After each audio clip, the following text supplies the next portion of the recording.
Esse é o Crypto Ex Machina e o monólogo de hoje é sobre para que serve a Red Pill, figuras tutoras e o impulso do prazer. Homens e mulheres são biologicamente os mesmos desde quando houve a sedentarização, que é o processo pelo qual as sociedades humanas deixaram de ser nômades para se fixar num local específico por longos períodos de tempo. Portanto, os processos psicofisiológicos mais profundos permanecem como soldadores do modo pelo qual enxergamos o mundo. Um exemplo muito claro disto é a teoria do gene guloso, que diz que se uma mulher da idade da pedra se deparasse com uma árvore cheia de mangas, por exemplo, a coisa mais razoável a se fazer era ingerir o máximo que pudesse, imediatamente, antes que um bando de babuínos comesse tudo.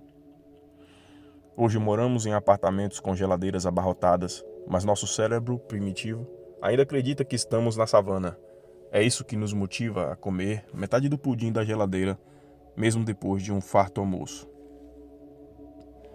De maneira similar, o sucesso evolutivo dependeu em parte de indivíduos que eram impulsionados pelo prazer do acasalamento, momento em que uma torrente de neurotransmissores e substâncias específicas inunda o nosso sistema límbico.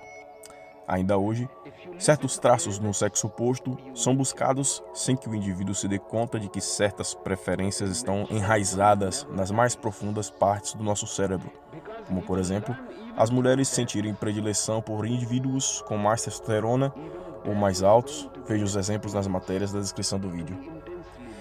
Não estamos mais nas cavernas. Na verdade, nunca estivemos tão distantes delas e tão próximos das estrelas.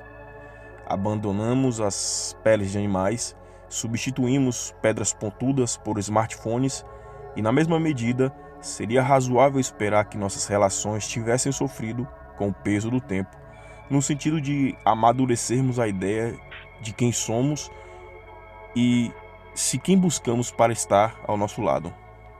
A solitude é uma possibilidade da modernidade e chego a admitir um avanço e representação da nossa maturidade emocional. No entanto, não se pode relegar o título de Homo habilis àquele que cede ao impulso de encontrar no outro um acalento para sua própria existência. Na verdade, é compreensível quando lembramos que a vida é dolorosa em sua essência desde quando nascemos. Nossa primeira dor, jogados ao mundo até a morte, o que ocorre no meio disso pode ser tanto produto de sorte e azar, quanto resultado de decisões acertadas ou não que tomamos. É verdade que o homem médio ainda encontra-se respirando pelos tubos da ilusão criada pela Matrix. O experimento dos doutores Milner e Olds, em 1954, envolveu a implantação de eletrodos no cérebro de ratos, especificamente na região do sistema de recompensa, para investigar o prazer. Os ratos eram capazes de estimular esta área pressionando uma alavanca. O resultado mostrou que eles repetidamente acionavam a alavanca, demonstrando que a estimulação da região do cérebro associada ao prazer era extremamente reforçadora, levando-os a preferir essa atividade a outras necessidades básicas, como alimentação.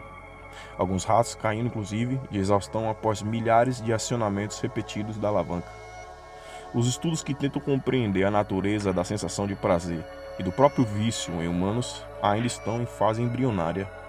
A quantidade de fatores que entram na equação e a própria natureza da psique humana são exemplos de motivos pelos quais ainda estamos no escuro nessa área. O fato é, homens e mulheres possuem predileções distintas e ambos tomam, por vezes, decisões motivadas mais por impulsos que por raciocínios elaborados e conscientes. Em verdade, a busca por validação nunca foi tão poderosa como fator entre os sexos. Ora pela abertura do mercado através das redes sociais, ora pela modelação da conformação mais efêmera dos relacionamentos, aparentemente e contraditoriamente. Enquanto amadurecemos como espécie, deveríamos recorrer à validação interna como bússola do autoconhecimento, evitando, claro, o egocentrismo e a presunção em prol de uma vida mais independente, mais livre das amarras que a necessidade da aprovação do outro nos impõe. Mas não é o que acontece. A corrida dos ratos nunca fez tanto sentido. Nesse prisma, existem engodos, armadilhas mentais e sociais que visam garantir que homens sejam cordeiros produtores, gados como um rebanho. Sejamos sinceros, não há muito como fugir disso. O prazer serve como ferramenta de escravização. É nesse momento que urge a informação descentralizada e distribuída, a grande revolução das últimas décadas.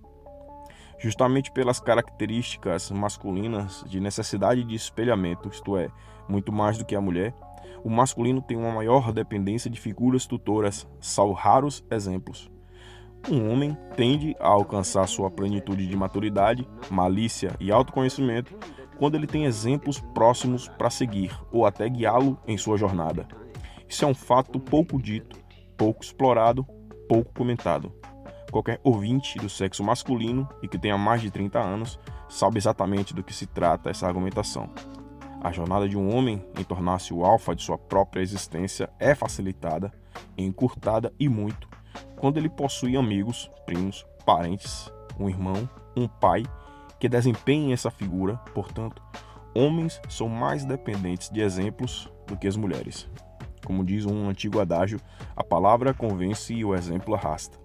Portanto, dado o fato dos homens serem mais dependentes de exemplos, e supondo que isso se deva a uma série de fatores, citar-se-á aqui apenas um deles, o fardo da performance.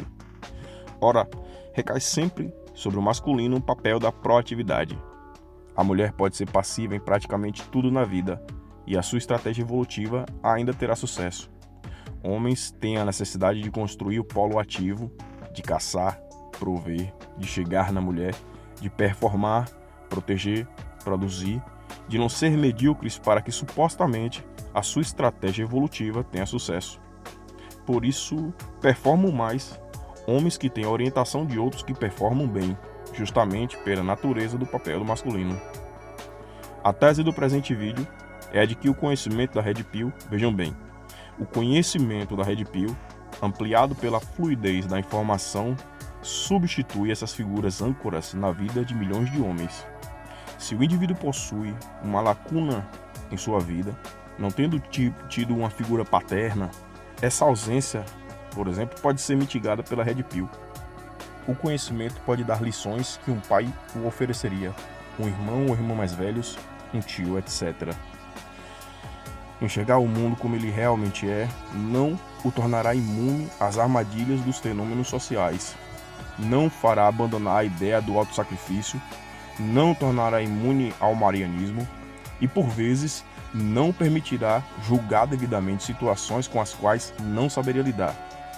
Contudo, entretanto, o conhecimento fornece um guia prático de como tomar boas decisões, assumindo a parte que lhe cabe no seu próprio destino, aceitando que há coisas e eventos que estarão além de sua capacidade de mudar, mas não permitindo que o vício ou a necessidade patológica por ser aceito enublem sua mente na hora de abraçar quem realmente merecer e abandonar quem realmente deva ser abandonada, ou até de exilar-se, quando esta for a opção mais sensata.